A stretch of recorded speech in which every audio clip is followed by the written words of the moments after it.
toxic spider. It's poisonous. It's a kill. Thoughts on Vegemite? People just misunderstanding my stuff, like about Freud. It's not about me. It's not about Aaron.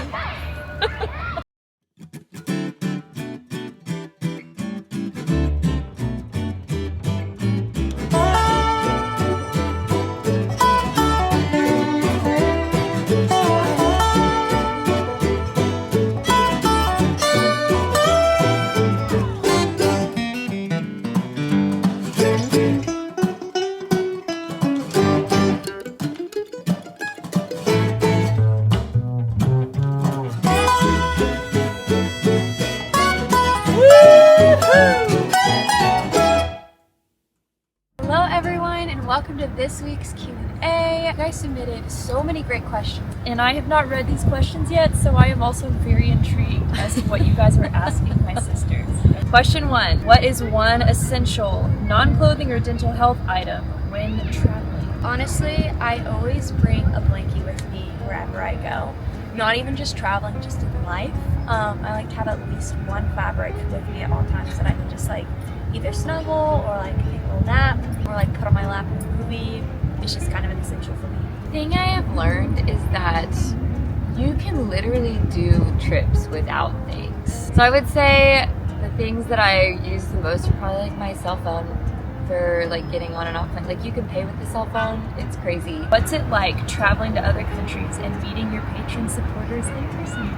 It's really sweet. It's crazy that people from all around the world know who we are and they feel like friends when we meet them because they've watched vlogs like these, and a lot of people that enjoy our music are people that we would want to be friends with. Other than the Bible, what books or literature do you enjoy reading?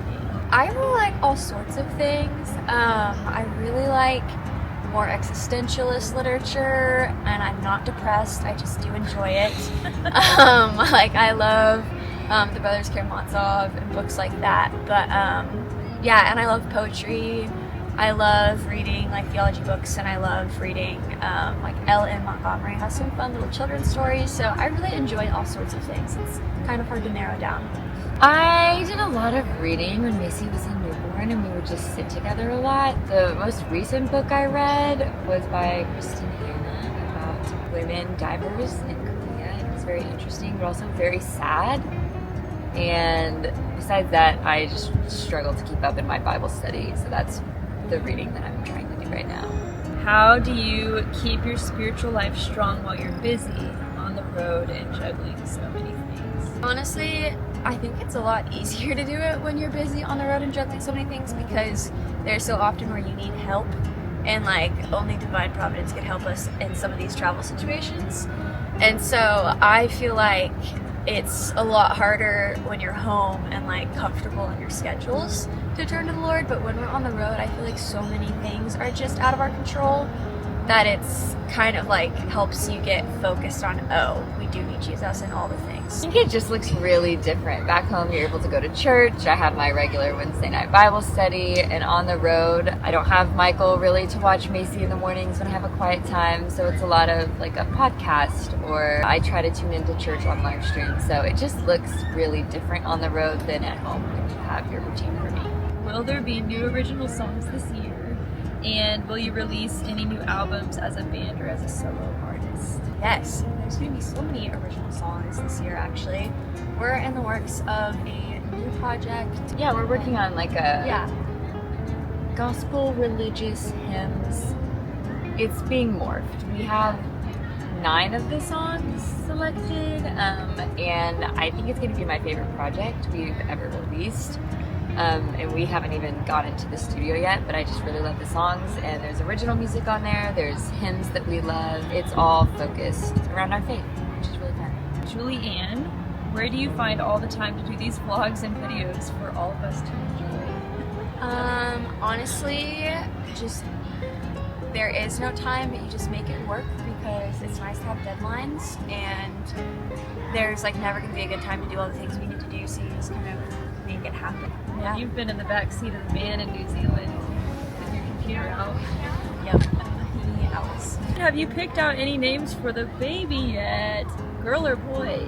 No names have have been selected. I don't know what gender the baby is. It's be a surprise. And I don't have to decide that for a long time. So we're procrastinating with those things. Okay, if they had a film made of the family, who would you like to play your part?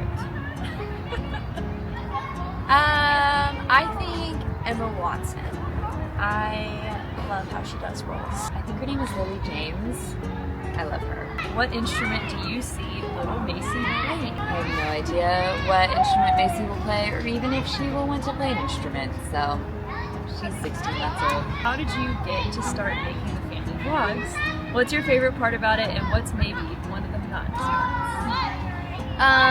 I think I kind of did it to just kind of be annoying at first, because the family was like having little disagreements, and I was like really young, and I wasn't really a part of the disagreements yet, so I would just start filming them on my phone and then making them into like drama reality TV shows. Yes. And I called it Peeping In on the Petersens.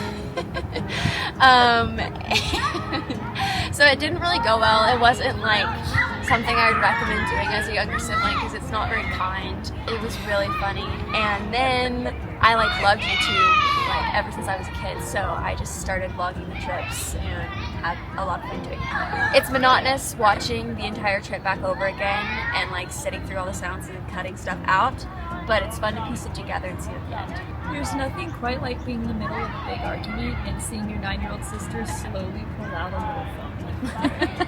Nothing like it. I'd love a Macy story if there's one Ellen would be comfortable sharing. So Macy and I were playing at a playground back home, and she was sitting on my lap. We were going down the slide, and she sprained her ankle. We still don't know exactly what happened, but she wouldn't walk on it. She wouldn't walk on it for 3 days.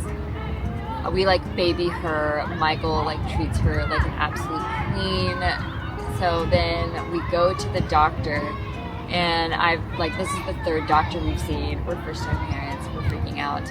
And I'm telling them she still isn't walking on it, blah, blah, blah.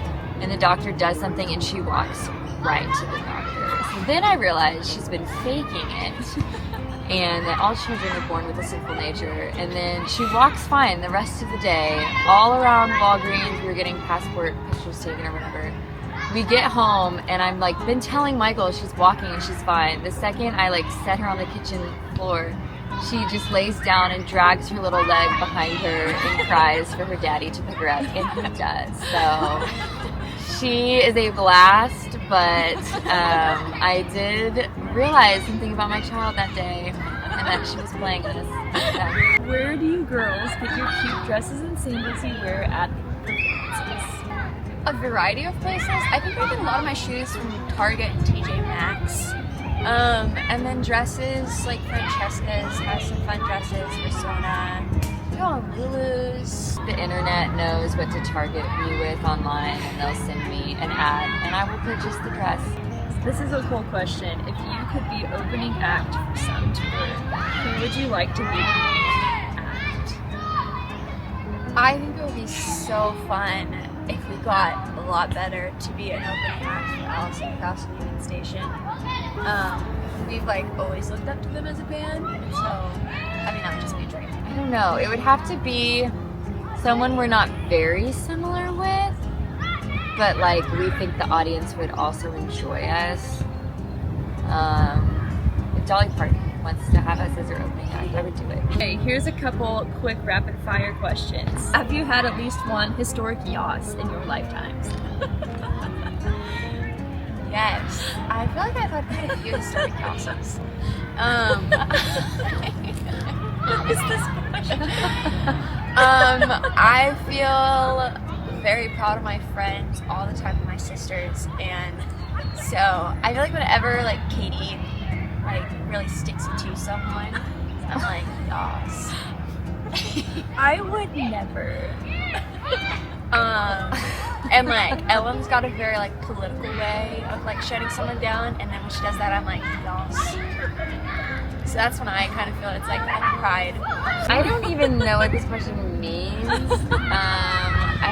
There's been moments on this tour where I've managed to like do sound check, eat dinner, feed Macy, get her semi-bathed, and put her to sleep backstage. and then walk out and do a show while she sleeps through the whole show. And that has been like a moment where I'm like, this is fine, this is working. I don't know how this will go with 2 children, but there's been small wins for me. Hey, how do you make a bad day into a successful one?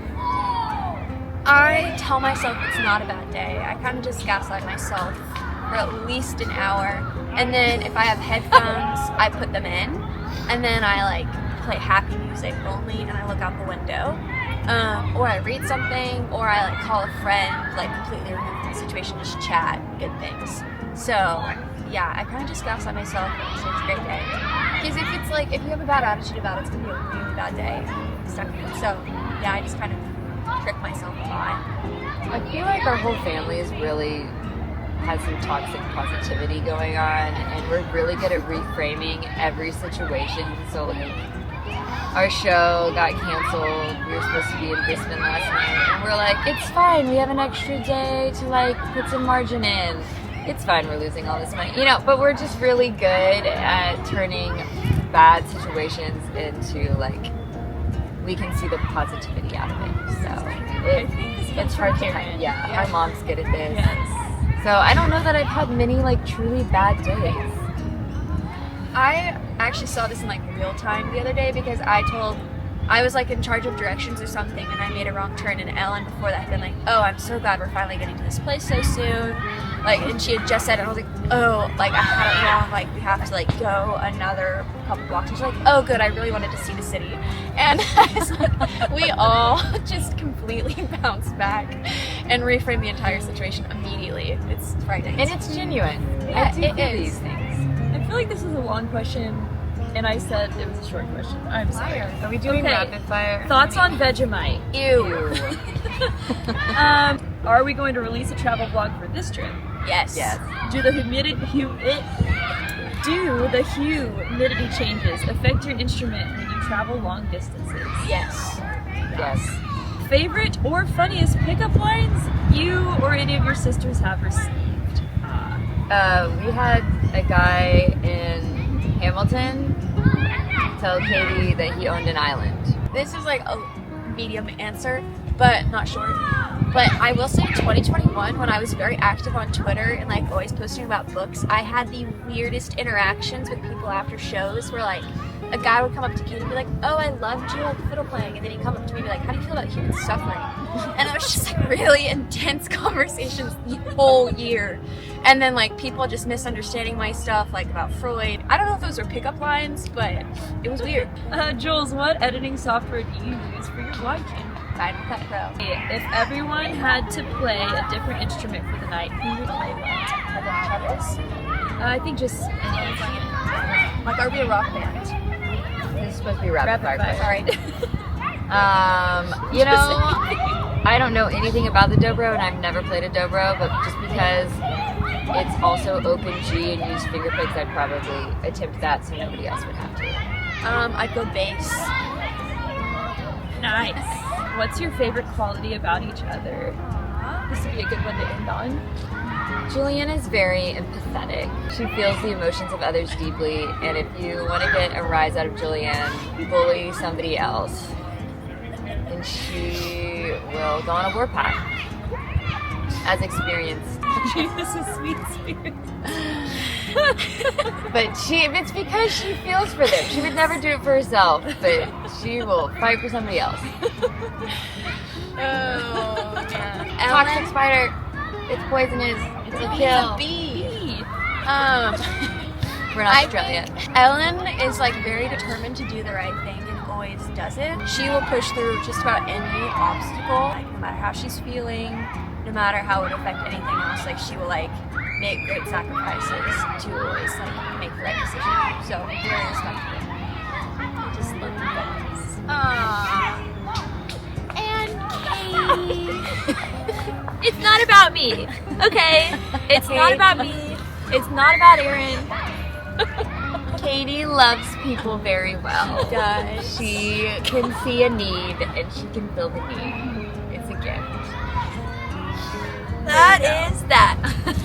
Thank you guys for watching this video. If you have any questions for Brother Matt and Brother Emmett, leave them below and make them weird, make them squirm. Oh.